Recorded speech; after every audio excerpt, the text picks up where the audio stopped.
Do y'all think it's any bit of a possibility that Boruto potentially goes rogue at some point? I've always thought it's possible. The reason why I always thought it's possible is because Boruto thinks of everybody else before he thinks of himself, and if he hypothetically, if he thinks that he's bringing more harm to the Hidden Leaf Village and the Ninja Way than he's helping, I think he's probably gonna actually remove himself from that equation.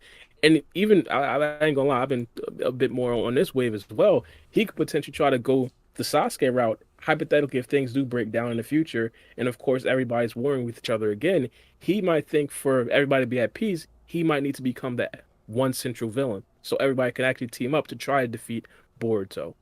What I always thought, Mm. I kind of always thought that he would leave the village because he would be afraid that Momoshiki would, try to take over him again. But now that that threat's over, I don't really see a tangible reason for them to make Boruto a rogue character. Well, I've always said this. Momoshiki can still take over Boruto's body, just in a different way. It was established by Amato in the last couple of chapters that Momoshiki can still take over the consciousness of Boruto. So I was talking about this previously, but through this mechanic, he can still be in control of Boruto's body. He'll never look like Momoshiki again. He'll never resurrect in the same way that the Karma Seal was designed to allow him to do. Right. But he can still take over the consciousness of Boruto, which means he's still a threat to a Naruto from the perspective of a Kawaki. Kawaki may still want the smoke there. He knows that Boruto has been revived, but he doesn't know the context, the details, as it were. He doesn't know Momoshiki can't be reincarnated.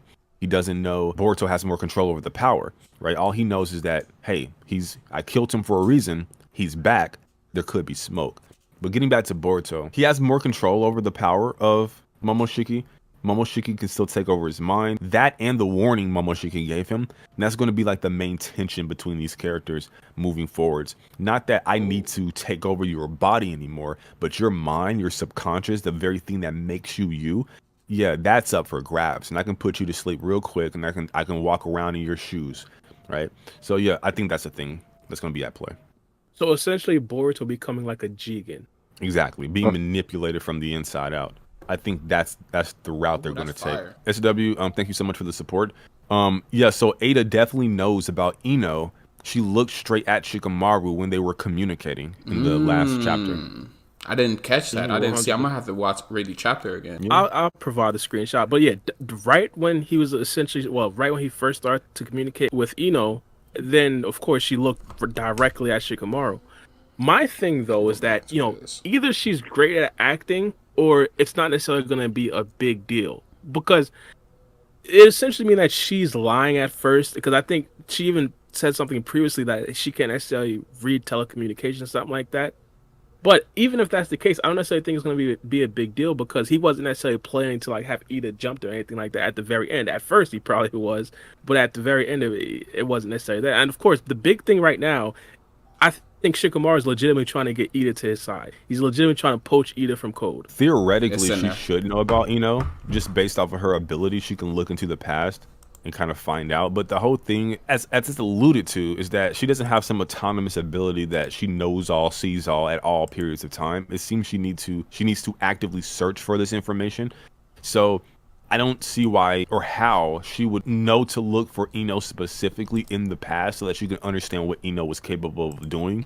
And then based off of that information, making an assumption that that's who Shikamaru is communicating with. I think that's a bit of a stretch. It's a bit much. But we already know what we know, right? She can't, read minds, and she doesn't know what the conversations are being had through people's mind spaces, which is what Ino's doing right now. So I don't think she knows about it. I think it's more so when Ida was looking at Shikamaru, she was acknowledging, or rather the writers were giving us a visual illustration that she understands what Shikamaru is trying to do right now, which is buy time, gather information, flounder, right? That's what he's trying to do right now. He's trying to worm his way out of this situation by any means necessary. And I think Ada caught on to that because she's monologuing to him. She's playing around with him, and she's not taking this situation seriously at all. And that's informed by that particular panel, in my opinion. But it could be. It could be. I would just need evidence for it. I see. I put the panel in Discord. It wasn't necessarily that. It was the one before that. A free game. But my thing is, I don't necessarily think she can actually do it. It'd probably make Eid a little bit too overpowered because there wouldn't necessarily be any like form of communication between characters that wouldn't necessarily be sniffed out by Ida. It would then become like a situation where you have to take all strategy out of it. You feel me? And you just have to like either you have, let's say, non-verbal, non like signal communication, just nothing, just like actually like, hey, Naruto and Sasuke fought a lot before, so they know what each other's gonna do.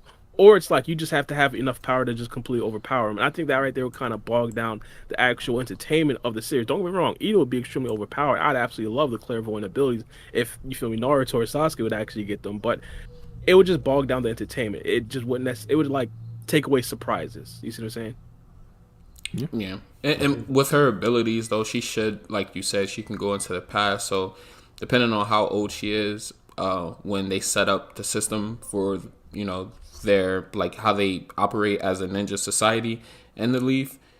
I'm not saying that she did this, but it's a possibility that she could have went back, like just rewatched and saw what everybody's role and position is, and they know that she knows that they have a sensory ninja, and she knows that they speak telepathically, even if she can't see into their thoughts and hear what they're saying.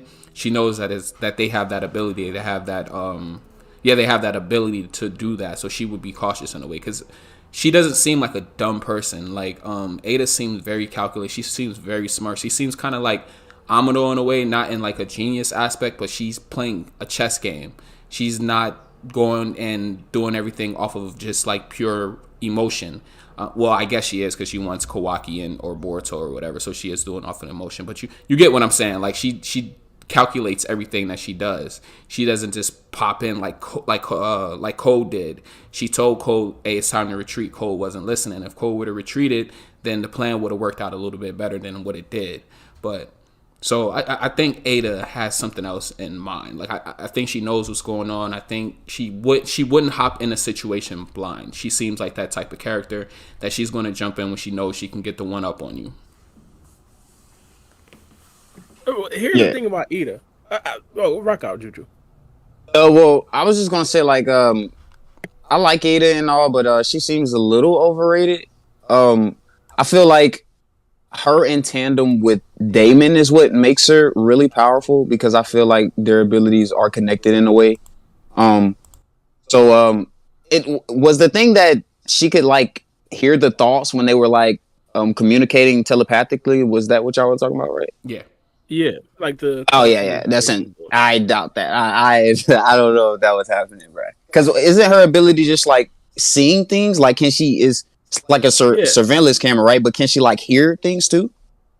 She can hear things, but a surveillance camera could pick up actual audio, like right, with people talking out loud, right? Not like through their thoughts. So yeah, that would be crazy.